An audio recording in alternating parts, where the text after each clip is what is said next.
You are Locked On HAWKS POSTCAST, part of Locked On Sports Atlanta on the Locked On Podcast Network. Your team every day.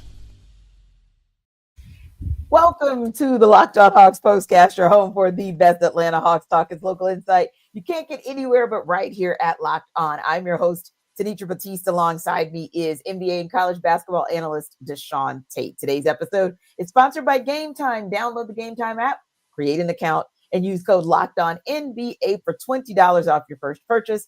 And of course, our Locked On HAWKS POSTCAST is also part of the Locked On Podcast Network, your team every day. So the Hawks made a pit stop at home for a tilt with the Rockets that got rescheduled. And of course, tonight's rematch with the Suns. We'll talk about how our little baby's growing up right before our eyes. Just kidding. But should our number one concern be number one? We will discuss. First, though, let's talk takes on how the Hawks avenged last week's loss with the 122-117 win over the Phoenix Suns. And Tate, you said they were consistent through all 48.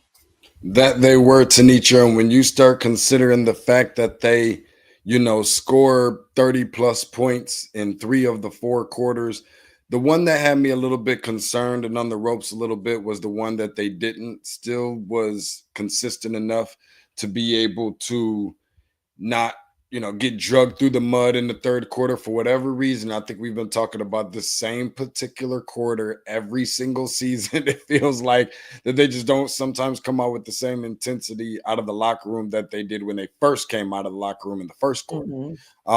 And Sure. That was actually a time where Phoenix strung together like a ridiculously 30-something, almost 40-point quarter, whatever it was. But I think the thing is as we've been talking about, and I've kind of mentioned in multiple consecutive of the episodes that we've had lately, even a lot of those that were on the road during the West Coast road trip that it ended up in resulting in a loss or whatever, what have you.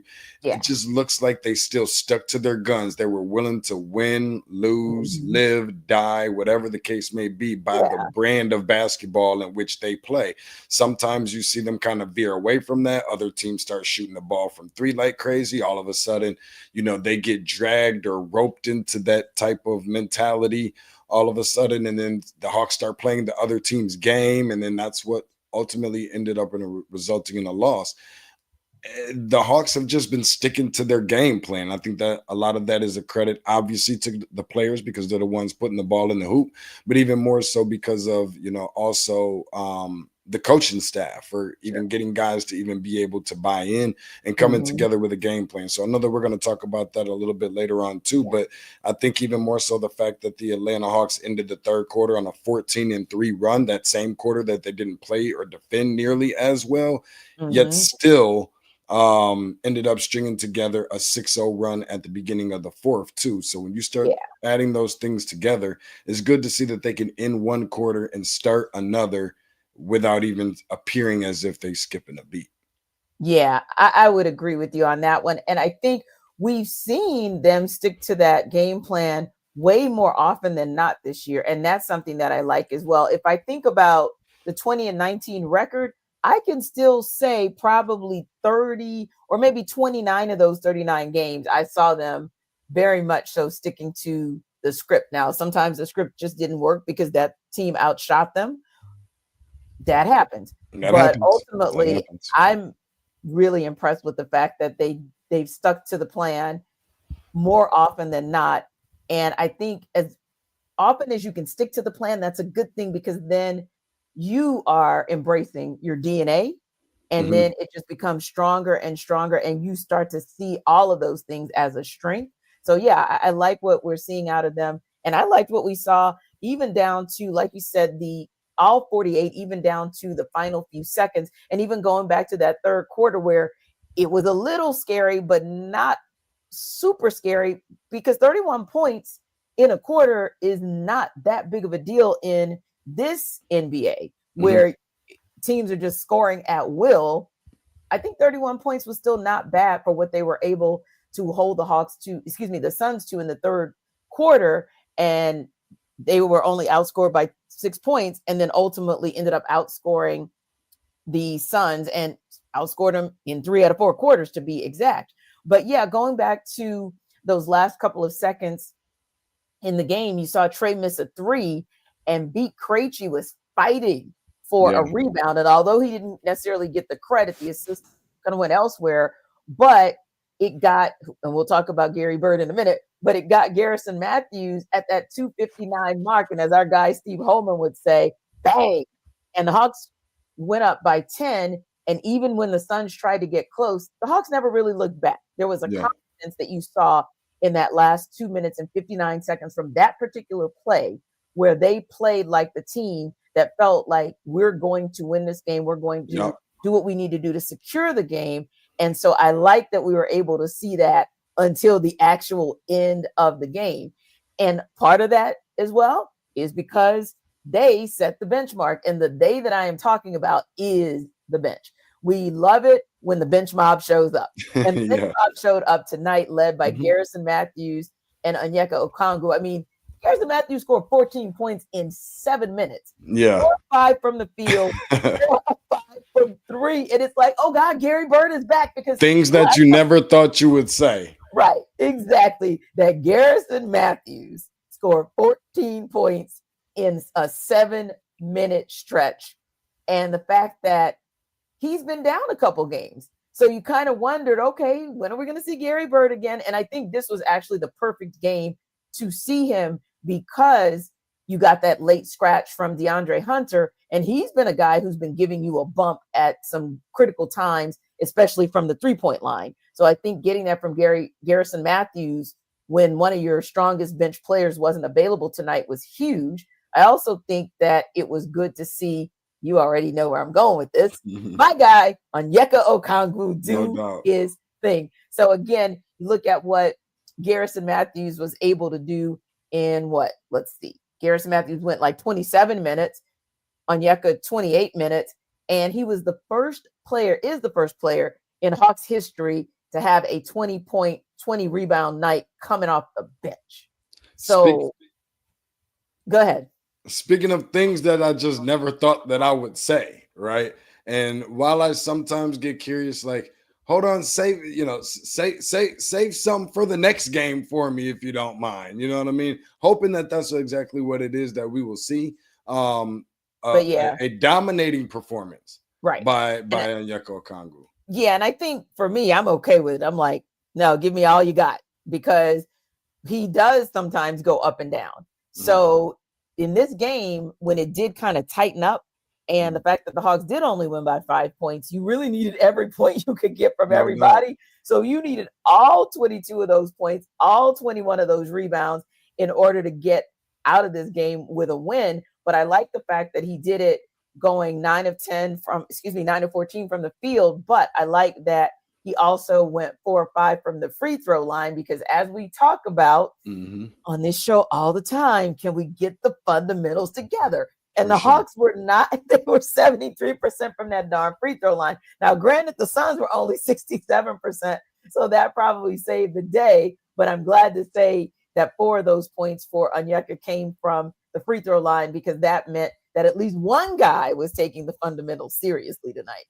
No doubt. And even more things that I didn't think that I would say. We're talking about a team with 3 typical all-star players on one roster, where the Atlanta Hawks have built and established so much of what we've been seeing with a new coach, apparently new culture and new identity, based around 2 guys who did not play on tonight, being Jalen Johnson, obviously, who's carried so much of the load for this team, and obviously DeAndre Hunter, which I don't think that really needs to be much mentioned either for what he's been for this team this year. Yeah. Exactly. Those two things being considered, we're talking about the Phoenix Suns being relatively healthy with all the high, octane offense and firepower of scoring and all that, and the Hawks still come away with a win.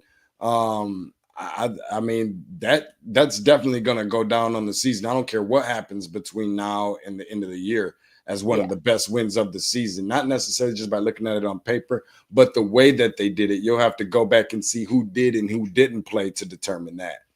Yeah, I think so too. And like you said, going back to your sort of big three, although Bradley Beal came off the bench again, but you still got to consider him in that because of his status prior to getting to the Suns. And Bradley Beal only had 11 points tonight. So I think that's something that we can definitely give the Hawks some kudos for. Absolutely. And we know because Kevin Durant can go off at any time, if moment. you can hold him to 31 points, it may not seem like a big deal to the average person, but if you can hold KD to 31 points, it's still a good look. And also with Devin Booker, if he can score 35 and he can score a season high 7 threes and you still walk away with a W, you did something right. You did something absolutely, absolutely right. And part of what went right was this one guy who did so many things right on the court, but also off the court. We'll talk about it in the and one.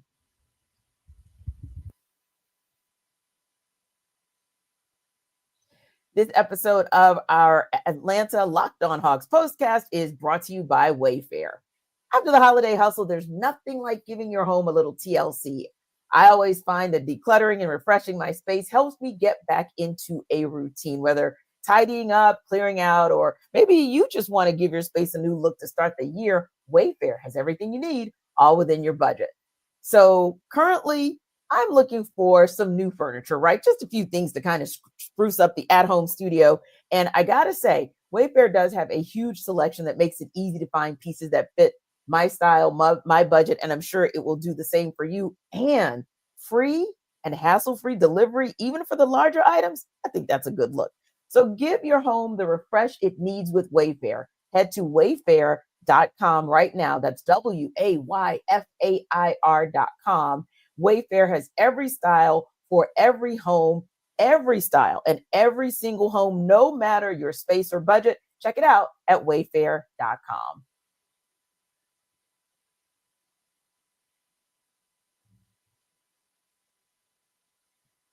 So our guy, Trae Young, had himself a night.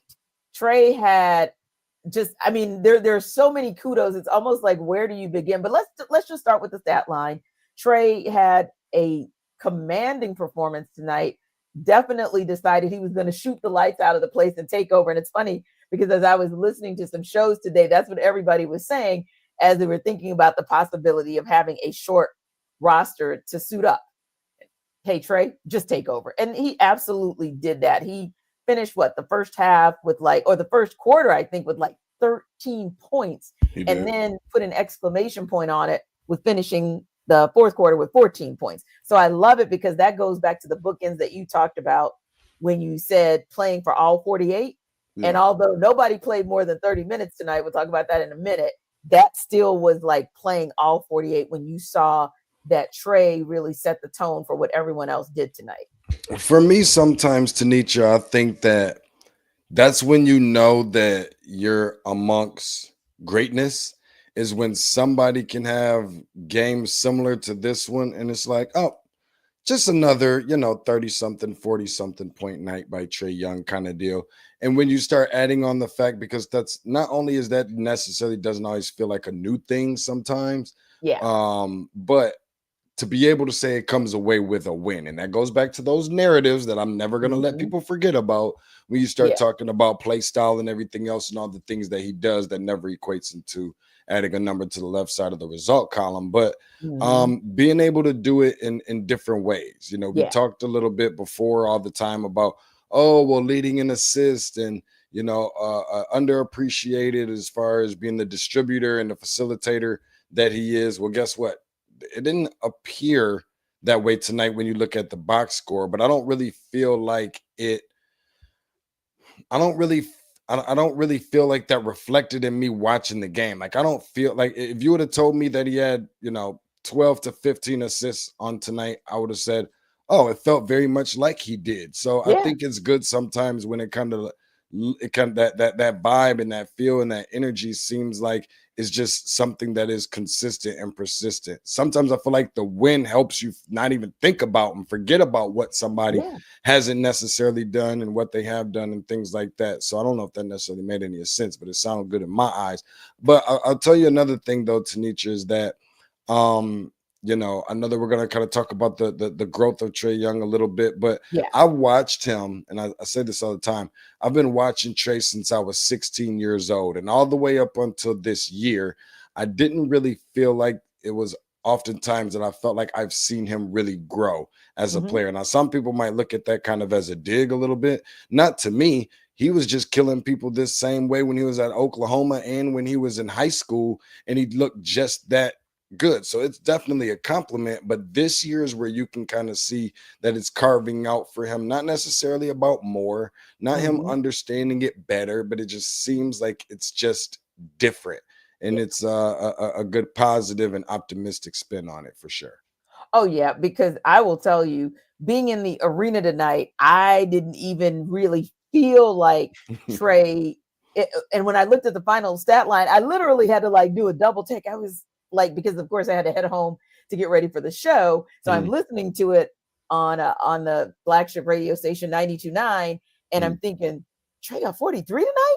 But it was such a quiet assassin type of 43 that I didn't even realize it. Whereas, there are some nights where it would feel like he was, just trying so hard or trying too hard and just shooting the lights out and nobody was getting involved. Trae was getting his 43 while everybody else was getting theirs as well. Correct. And that's what I like, because when you look back at the first quarter, just like you were talking about some of the runs that they made, you're talking about that earlier, they closed out the first quarter and the second quarter on runs, 10-2 run over the last minute and 22 seconds. So kind of spilled into the second quarter as well.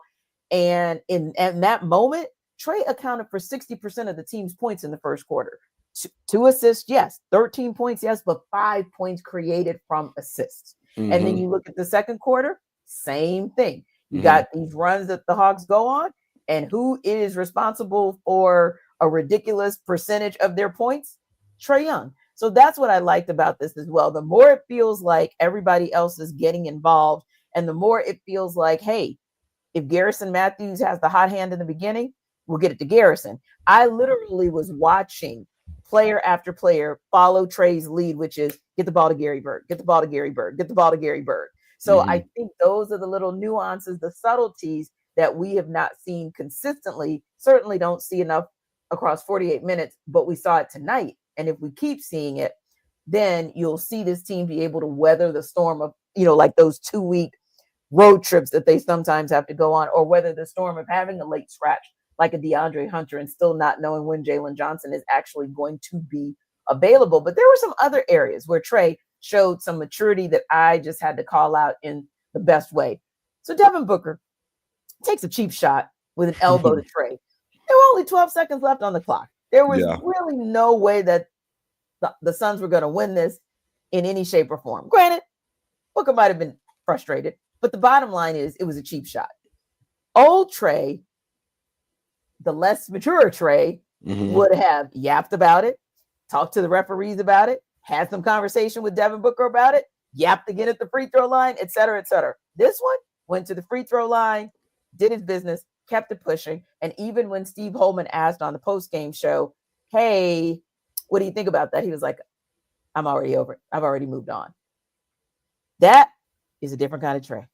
Yeah, and it is. And you know what? I think that there were times when I think that Trae was probably more concerned, and obviously not that I know this for sure, but sometimes it just felt like it was more of him concerned that he's of trying to prove something to someone, or trying to kind of give a little bit of that pushback. And I understand sometimes it's not always easy being, the smaller guy. I mean, listen, my brothers are 6'2", 6'3". I'm not gonna put their weight out there, but let's just say I'm the small fry of the group, right? I'm the baby boy, right? And sometimes you get tired of being, kind of feel like you're always being pushed on and picked on. And anytime you find something that's beneficial that you can do that works in your favor, right? Kind of like Trae before they start making some of these different rules. And I think it's been heavily documented that some of the rules that they've put in place has been so that he has to adjust his game and different things like that.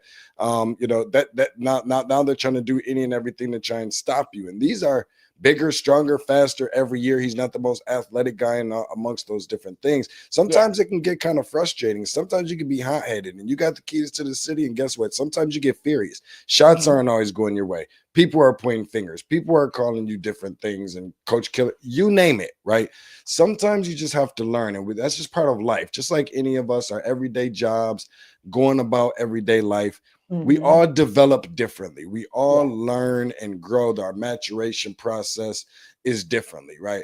It happens differently. And I just think that it's coming around at the right time for a guy like Trae, because he had mentioned, and I'm just verbatim, not verbatim, but just loosely saying, right, that over the off season, you know, there was an interview, and he said, listen, I think he spoke on the trade or something along those lines. And he said, listen, I want to be here. There's no question. I definitely want to be here, no doubt.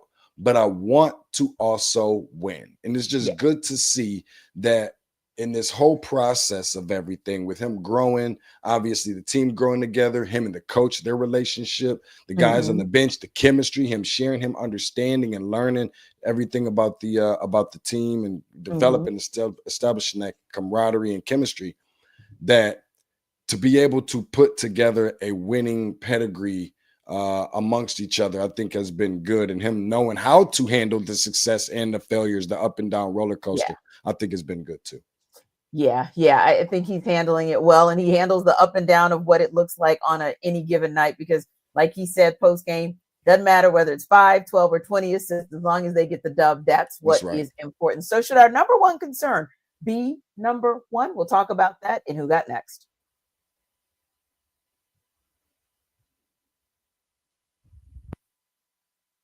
This episode of our Locked On Hawks postcast is brought to you by Game Time. I love going to live events, whether it's sports, music, theater, or even comedy. So one of my favorite memories was attending a concert last year. Energy and excitement were absolutely unforgettable. Now, Game Time has made it even easier for you and for me to get tickets for our favorite events with their new feature, Game Time Picks. This feature filters out the fluff to show us only incredible deals on great seats, so we don't have to waste time searching through thousands of tickets. And listen, when you're looking for those tickets, like I was to a game recently, using that Game Time app, I was able to also use Game Time Picks to find amazing deals. And I could even see the view from my seat before I made the purchase.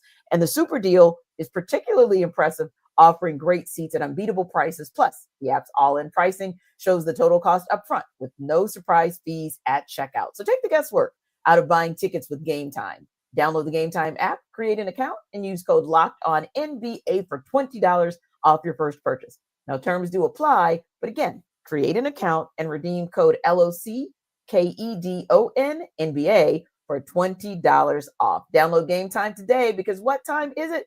It is game time.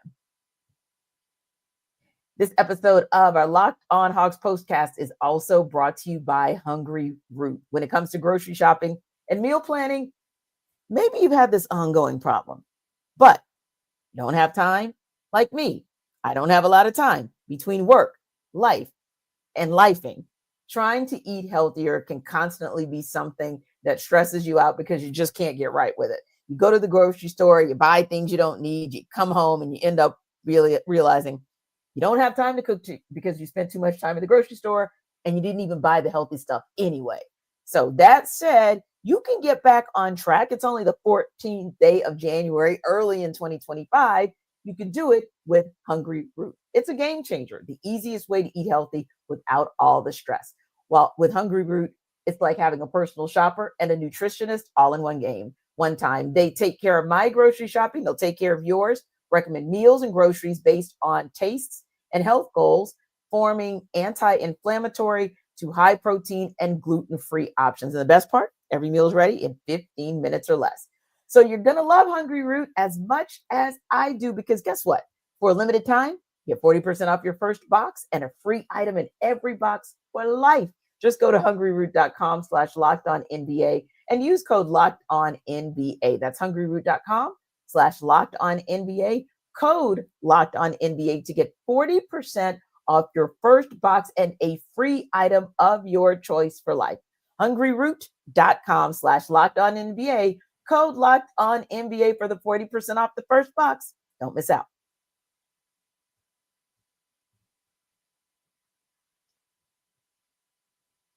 All right. So this was another one of those nights where we saw no Jalen. And as we talked about, we noticed that DeAndre Hunter was a late scratch as well. So we'll get to that in just a moment. But before we do, I also wanted to mention something that we alluded to earlier, and that's how this game was managed. Because again, Quinn Snyder only had 9 players who suited up, 10 were available. Now, he may have decided, hey, I'm going to go down to College Park, where my guy Daquan Plowd has been killing it, and maybe bring him up so that you kind of round things out in the front court. So that could have been an option, but they decided that they wouldn't pull anyone up from College Park to play tonight. That said, somehow, some way, Quinn Snyder still managed to not tax anybody more than 35 minutes, which is important because you and I are about to talk about the reason for that. They get to travel tonight to Chicago, and they've got to take on the Bulls tomorrow night. So once again, DeShaun, we are having a great conversation about little things like, hey, Zachary Risachet, you keep getting those tough assignments like Kevin Durant. If you can keep KD to 31 points or help to keep him to 31 points, ain't nobody complaining. And the fact that the lineups that he sometimes used, sometimes he leaned offensively, right? And B. Krejci played heavy minutes, but sometimes he leaned defensively. Onyeka Okongwu played heavy minutes. Once again, love the game plan that Quinn Snyder puts in place. Well, I think it's also good that you have multiple players who can play multiple positions. Somebody like Risachet who can play the 3 spot. I think a couple times we saw him playing the 4, which I wasn't necessarily in love with. But, you know, him being able to really play anywhere between the 2 and the 3 and the defense that he brings. And, you know, even some instances where he has, you know, such elite movement without the ball and being able to shoot the ball fairly well. Not shooting at the greatest, obviously, right now, but yet still you can kind of see where his mechanics align with being able to set himself up for good shots. When even if he's not making shots, it's never about the shot selection. So that's just one example for him. On the defensive side, I mean, hey, listen, that's why you're the number 1 pick. That's why you're here. That's why we throw you right into the fire. I believe in making it difficult for a player early on in their career so that they can be well and prepared for the times that we expect you to know how to deal with these situations, because that comes with expectations, right? So I think that that's good, but shout out to the coaching staff, not just for that, but just for preparing this team. I mean, I remind you again, they just beat the Phoenix Suns. By the way, the Phoenix Suns, this is their 11th consecutive game at State Farm Arena, which is equating into 11 years in a row that they've walked out of State Farm Arena or Phillips Arena at that time with an L. That's that's significant. Yeah, because those have been some pretty impressive Phoenix Suns lineups across. Well, yeah, and one of them went to an NBA Finals, I think, against the Milwaukee Bucks. So again, like I said, I mean, you know, I give credit. Sometimes we don't give the credit to the coaching staff enough. I think they've done a phenomenal job with this team. We talk about Trae and the way he's grown and everything else. Dyson Daniels, DeAndre Hunter, and Jalen Johnson. I mean, when you start looking at the job that, you know, that Quinn has done, I think that it has been very, very significant. I think it is also very underrated as well, because if not nothing else, they're competing. I don't see them rolling out too many games this year where they just look like they're getting obliterated and somebody's taking the belt off on them. Yeah, I like that too. And feeling like sometimes they've left the arena before the game ends. Haven't really seen that, rarely seen that, if That's ever, a good point. this season. Yeah, absolutely. And speaking of Jalen Johnson, the Hawks were without him again tonight. Now, our guy Brad Rowland said he asked for an update on Jalen pre-game, and Quinn Snyder said he's, quote, progressing and that they hope to have him back soon. Brad also said, well, it was about as vague as it sounded, and we really haven't gotten any specifics other than knowing that Jalen went to California to get someone to look at that. I think it's the 4th bone in like that right hand. But ultimately, that's kind of all we know. So are you concerned about the Hawks? Is this your number one concern about the Hawks being so inexact about Jalen's status and what's really going on with one, because we haven't seen him take the court since January 3rd? Yeah, I would imagine that's the number one concern for me. And I know one of them that's up there for me too is not having a backup point guard. I'm still kind of gritting my teeth a little bit on that one. Oh, That's a yeah. whole nother conversation, but most definitely. And it's also because of what he means for this team. Now, some people are going to, I guess, undervalue some of this because they're able to still string along some games where they're able to win. So it's almost gonna kind of look like, oh, well, they're winning without Jay and they're okay for now. But like I still think the importance of somebody like him, who kind of gets the team, riled up and going with some of his dunks, his fearless play, going coast to coast, and able to get and ones and being able to shoot the basketball and things like that. It's definitely a concern, no question. I think we've gotten a little bit spoiled by the way that the bench has kind of stepped up for the Hawks this year, which definitely is a good thing, no question. Yeah. I'm not trying to appear as if it's not, but Jalen Johnson is definitely missed. I certainly hope that we get him back sooner than later, but yes, it is a little bit alarming, and I do have reservations a little bit that we just haven't really heard anything at all. Yeah, and when you look at the fact that the bench has been stepping up and the Hawks got a win. But if you take a step back and you look at that West Coast swing, you think about some of the players in the front court when they lost to the Nuggets. We don't even have to talk about who's in that front court, but you know what I'm saying. You think about how big the Lakers front court was and the versatility in those front courts, right? And that's when you start to see where and why they went 2-4 on the road trip and how much Jalen Johnson was missed, because he is your most versatile and consistently versatile front court player for this Hawks team. Can Onyeka Okongwu be versatile? Absolutely. Not consistently, but Jalen Johnson can. So when you look at his stat line and you see 19 points, 10 rebounds, it's not just a walking double-double. It's the way that he gets those points sometimes. Because he can go to the 3-point line and he can score, or he can go to that 3-point line and he can defend for you. Those are the little things that you miss. He's got a soft touch. You lob it to him, he can finish that lob with Trey Young.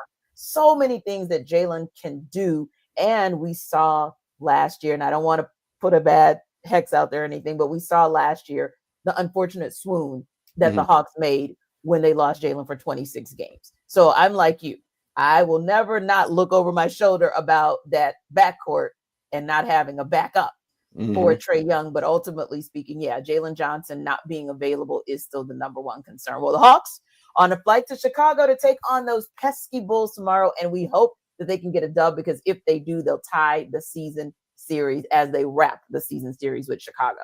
Locked On Sports Atlanta is the number one place to hang out after every game. Remember to like and subscribe to our YouTube channel. And for more on the Hawks, check out Locked On Hawks with our guy, Brad Rowland. See you tomorrow night.